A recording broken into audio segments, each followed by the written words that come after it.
Welcome to Your Need to Know. I'm your host, Catherine Reed, and joining me today is Erin Matson. She is the co-founder and co-director of ReproAction, and we're going to be talking today about reproductive justice. Thank you so much for joining me, Erin. Thank you for having me, Catherine. So we've known each other for a long time.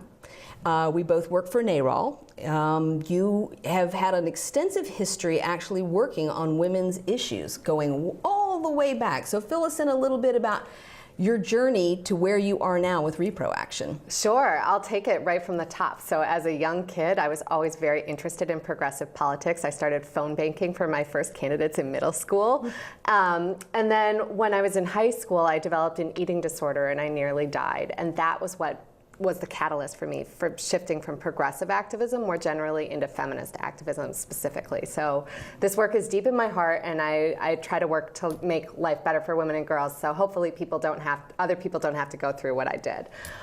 So specifically, I went on this journey, and I got very active in feminist activism early in college, and I wound up becoming the first or the youngest state president of National Organization for Women. So I took on that role in Minnesota when I was 23 and started working on pharmacist refusal clauses.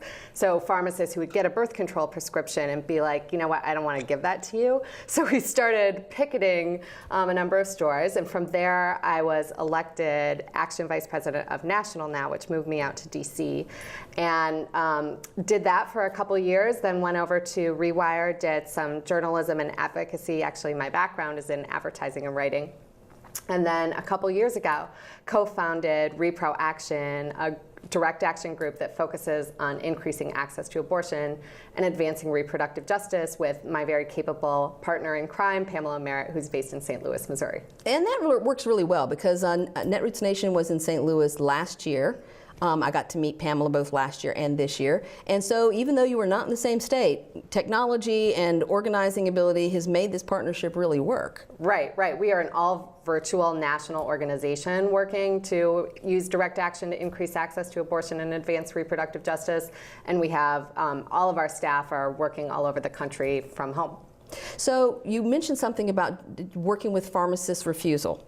So tell me how much we have made progress in this area, because it seems to me that in my lifetime, I'm not seeing a lot of I mean, I know we've made some progress, but you were talking about an issue you currently have with Harris Teeter. Right. So the issue of pharmacist refusal, we've heard a lot more about it in recent years with Hobby Lobby is a similar thing where it's a refusal of a business or an organization to provide services that they're required to under the law. So specifically with pharmacist refusal, what happens is it can be an issue of a national chain having policies that empower people to step in between a woman and her doctor, totally breaking the Hippocratic Oath to do no harm in medicine, and saying, you know what, my personal beliefs conflict with the medicine that you need right now for birth control, so I'm not going to give it to you.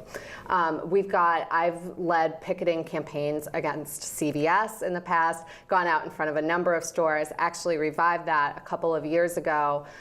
Had some more conversations with representatives at corporate at CVS, and actually now what's interesting is the scope of this has expanded dramatically because emergency contraception should be available on the shelf over the counter. CVS has expanded its policies that not just pharmacists can refuse to provide it, but now any sales clerk in the store can refuse to sell it to you. So it's mind-numbing and breathtaking what can happen. Here in the Commonwealth, one of our big grocery chains and pharmacy chains is Harris Teeter. And I believe it was a year ago, I was in Harris Teeter. I was actually buying diapers for my daughter, and I looked over my shoulder and I was like, wait a minute. There's a card on the shelf where emergency contraception Plan B one step is supposed to be for sale. Now the FDA has authorized that for sale on the shelf for over 4 years now. But Harris Teeter has a little card with a picture on it that says, if you want this product, please go to a pharmacist or a store manager. And I've spoken with corporate multiple times about this, and they are giving me no good reasons for this. They're all contradictory reasons. And I think that the way forward is to put pressure on them. I do too. And this is some of the issues that I think a lot of women are not aware of when we talk about reproductive justice. You know, women are being infantilized on so many levels about making decisions and choices about our bodies, about our reproductive health. You know, just recently this year, legislation was passed in Virginia allowing women to get 12 months of birth control, all at the same time. Why is that an issue? Why were there laws regarding how much birth control you could get at one time? Why is legislation and policy being built around women's incapacity or inability to make these decisions for ourselves? Yeah, I mean, it's just pure unadulterated sexism. One of my favorite lines in a song is from Bikini Kill, and it's just, I'm so sorry that I think. Yeah, right?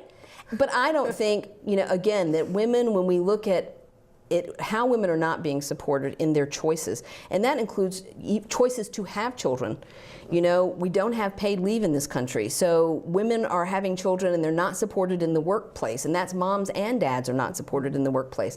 Benefits to women who have children. I mean, all of these things are in a spectrum that really feed into this idea of reproductive justice and how we support women making choices, whatever that choice is. Mm-hmm. Yeah, I'd love to provide just a succinct definition of what reproductive justice is, because I know this is a new concept for a number of people. So reproductive justice is not just a new way to say pro-choice or that you favor abortion rights.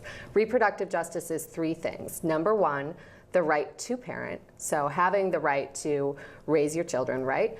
Right number two is the right not to parent. So again, if you don't want to be pregnant, you have the human right not to be, right? And then the third rail of reproductive justice is the right to raise and parent your children in safe and healthy communities. And reproductive justice is a theory and framework that grew out of the human rights movement. It was pioneered by women of color, specifically black women in the United States in the 90s.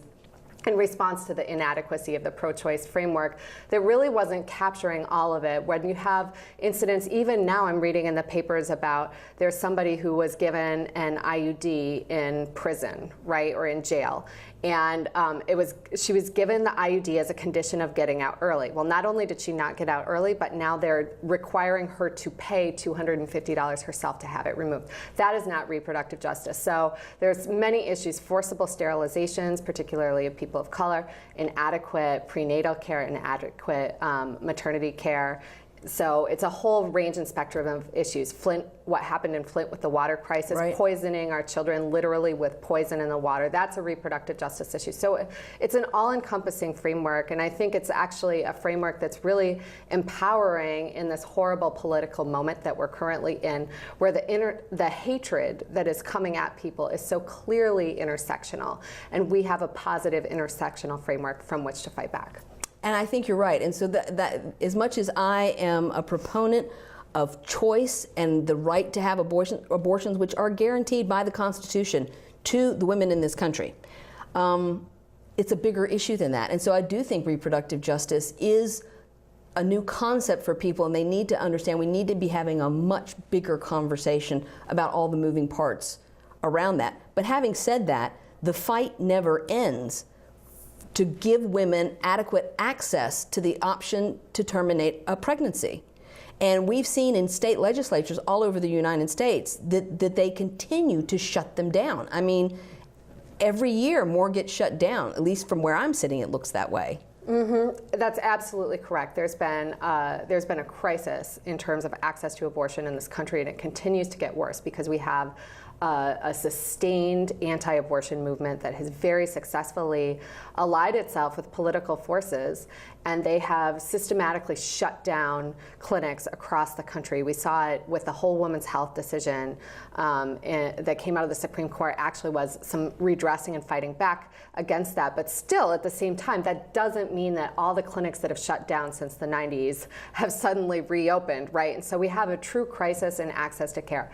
I want to be very clear about something, that access to abortion is a good thing, and that when a woman needs to have an abortion, that's something that we should celebrate if she has access to that abortion, right? And so abortion is a positive social good. It is like any form of healthcare that we want people to be healthy, happy, and secure. And so we want to make sure that abortion is funded and accessible. We also want to talk about abortion out loud. This isn't something we need to whisper about or be ashamed about. All the abortion stigma that we have has been manufactured by an anti-abortion movement that is deeply anti-woman. And we need to remember why they're doing this. You're right. I mean, there is a tremendous stigma around it. And I think there was a campaign called 1 in 3 because so many women have had an abortion and they don't talk about it.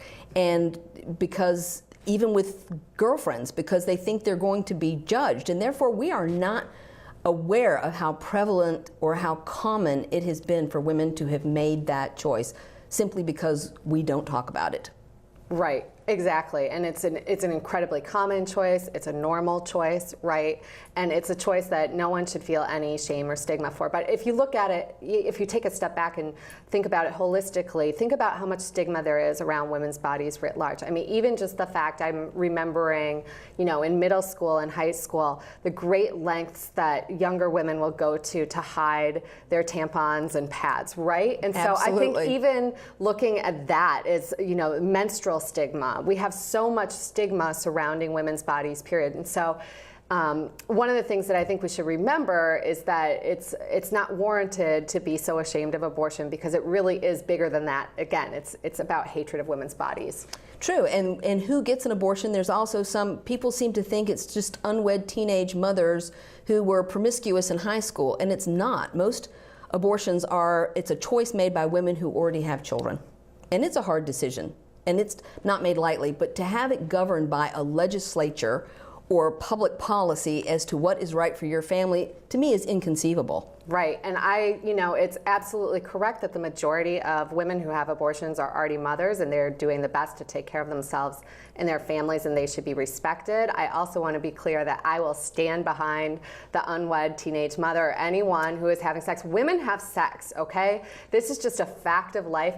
Young people have sex. There's nothing to be ashamed of, and someone who doesn't want to be pregnant, we shouldn't ask any questions. And so I think that, there's all of this stigma and shame surrounding sexuality when it's just part of our capacity for love, for pleasure, for happiness in life, and we shouldn't be ashamed of it, and there's nothing wrong with abortion. And that's the conversation we need to be having, and I don't see the media putting that message out there or talking about it in a different way or reframing the conversation that we're having. So I'm glad we're having this conversation now. And when we come back from this break, we're going to talk further about what reproductive justice actually is. And Erin's going to guide us through some of the things that ReproAction does in order to help reframe and reshape this conversation that we are having in this country. So please join us after this break. What's it feel like when a woman's having a heart attack? Chest pain, like there's a ton of weight on your chest. Severe shortness of breath. Unexplained nausea. Cold sweats. There's an unusual tiredness and fatigue. There's unfamiliar dizziness or lightheadedness. Unusual pain in your back, neck, jaw, one or both arms, even your upper stomach are signs you're having a heart attack. Don't make excuses. Make the call to 911 immediately. Learn more at womenshealth.gov/heart attack. 1 in 6 seniors faces the threat of hunger, and millions more live in isolation. America, let's do lunch. Drop off a hot meal and say a quick hello. Volunteer for Meals on Wheels by donating your lunch break at americaletsdolunch.org.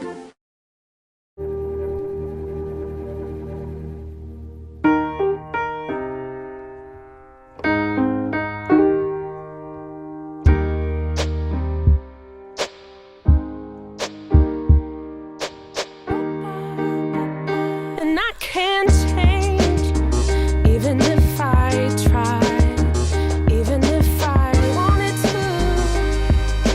My love, she keeps me warm. She keeps me warm. She keeps me warm. She keeps me warm. She keeps me warm. She keeps me warm. We are neighbors and best friends. I love my sister. My heart doesn't see race. Love is love. Our family is no less than any other family. Love is kind. Love is patient.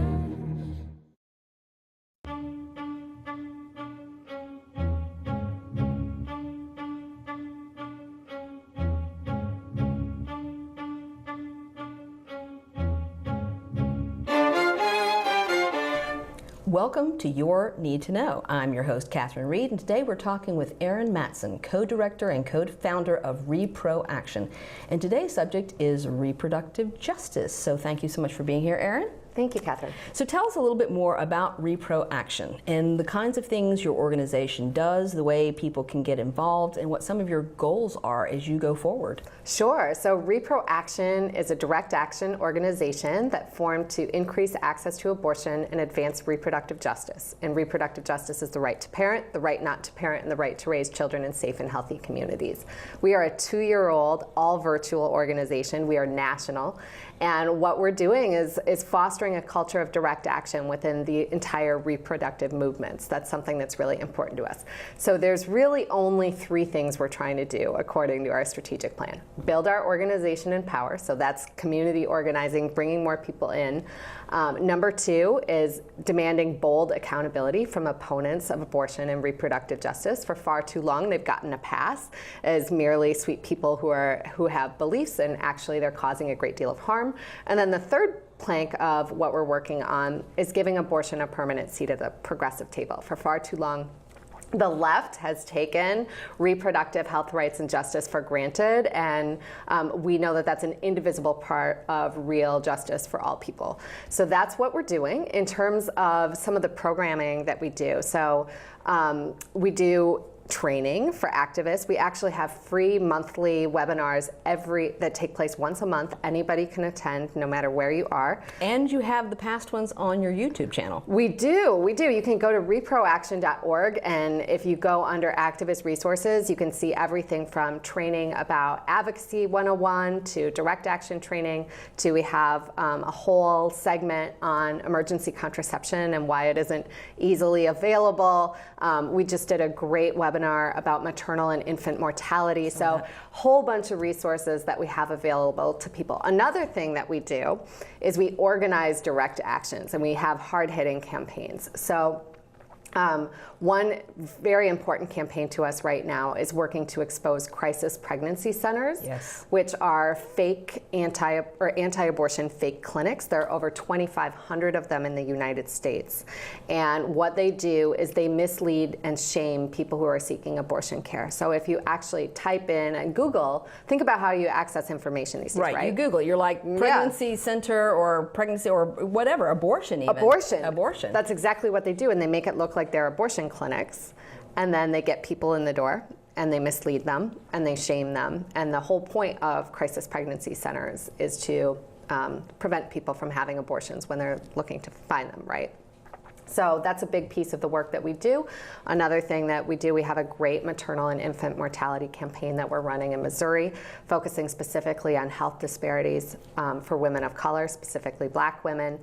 It's unacceptable that we have Black women dying in childbirths in rates that you would associate with a third countries world, like country. Uzbekistan, right? Another thing that we're working heavily on is this idea right now of a so-called big tent on abortion, or that abortion is somehow a negotiable part of the progressive agenda. So we did a great action a while ago where we actually live streamed a confrontation with West Virginia Senator Joe Manchin, who recently met with David Daleiden, who is behind the sting videos that were heavily edited, highly misleading, targeting Planned Parenthood that culminated in Robert Louis Deere murdering 3 people and shooting 9 and injuring 9 others in a Planned Parenthood health center using the same language that David Daleiden has been using for his campaign. So those are just some examples of the work that we do, but we are 100% about using aggressive accountability.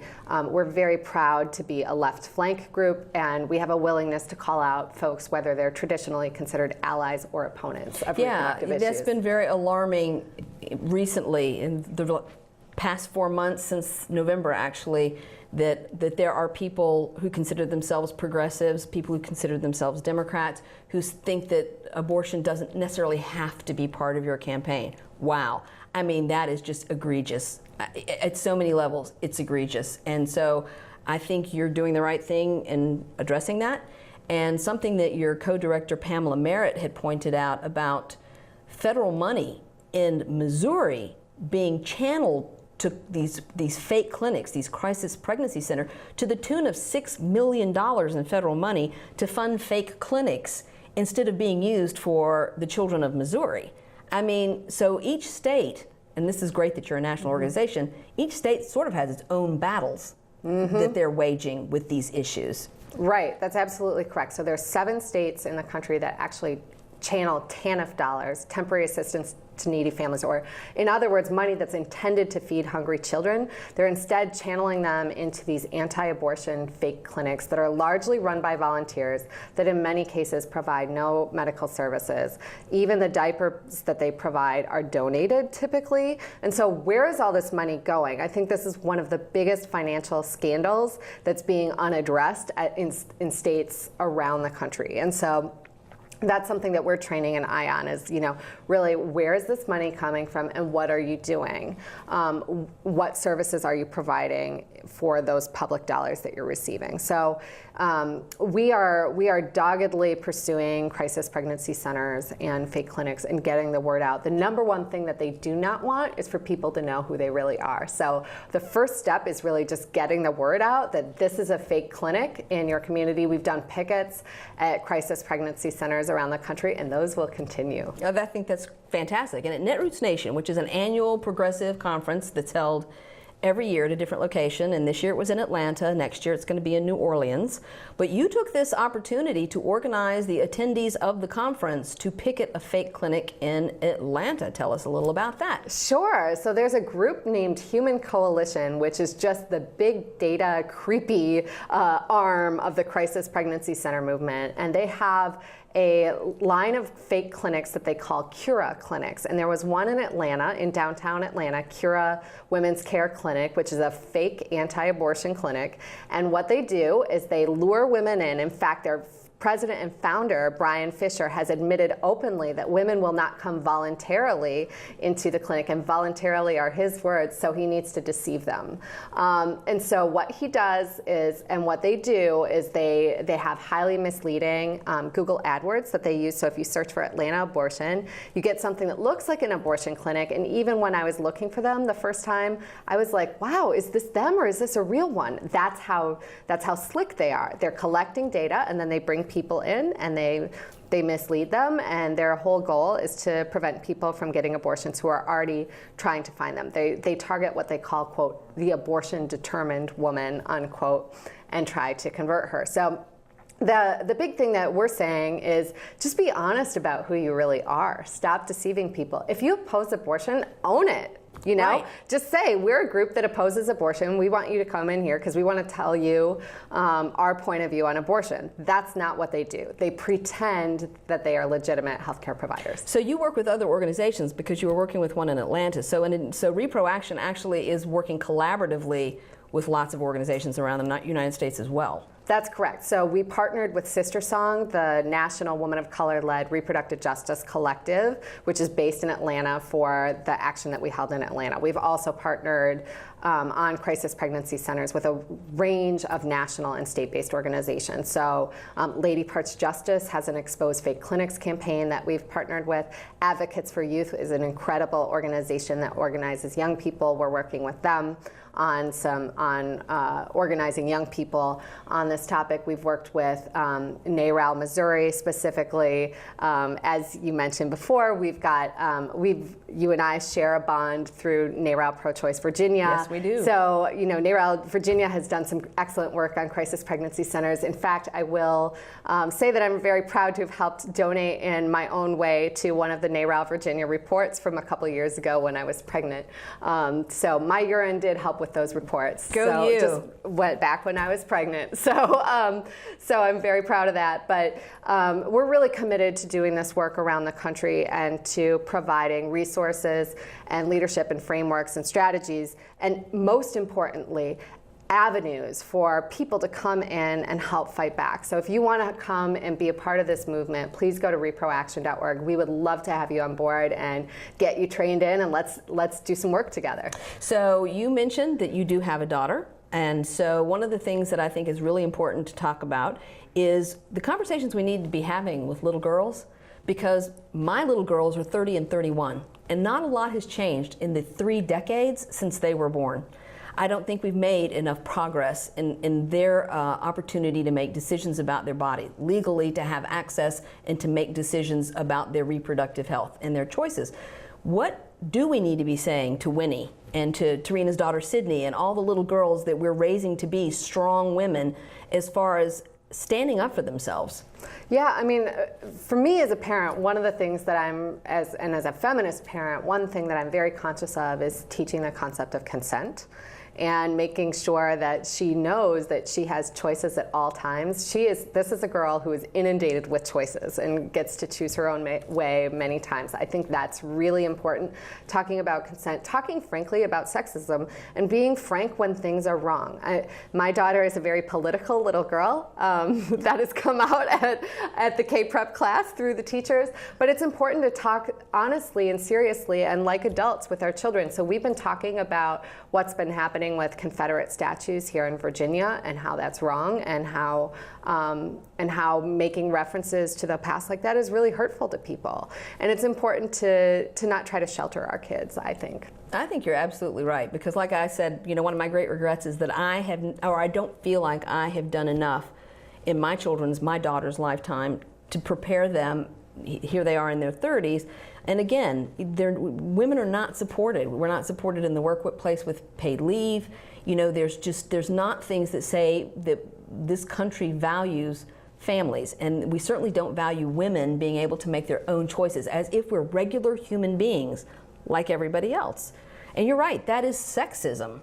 It's just pure sexism, and it's, in terms of workplace issues, it's so big. I mean, we talk a lot about paid leave and the fact that we don't have that. That's just inexcusable. And we talk about having places for mothers to express breast milk, right? And that's inexcusable. But the image that people get in their minds is often of a certain slice of women, right, who are lucky to have professional jobs. The fact that we don't have a minimum wage, right? A livable minimum wage, that is absolutely a reproductive justice issue. Affordable daycare. How about affordable housing? Right. All of these things factor into whether women are going to thrive and whether we are going to bring forward the next generation, and that the next generation will thrive. And so I hope our viewers today have gotten a great concept of what reproductive justice means. I thank you for that. You can go to their website, ReproAction.org, to find out how you can become involved. And this is exactly what you need to know.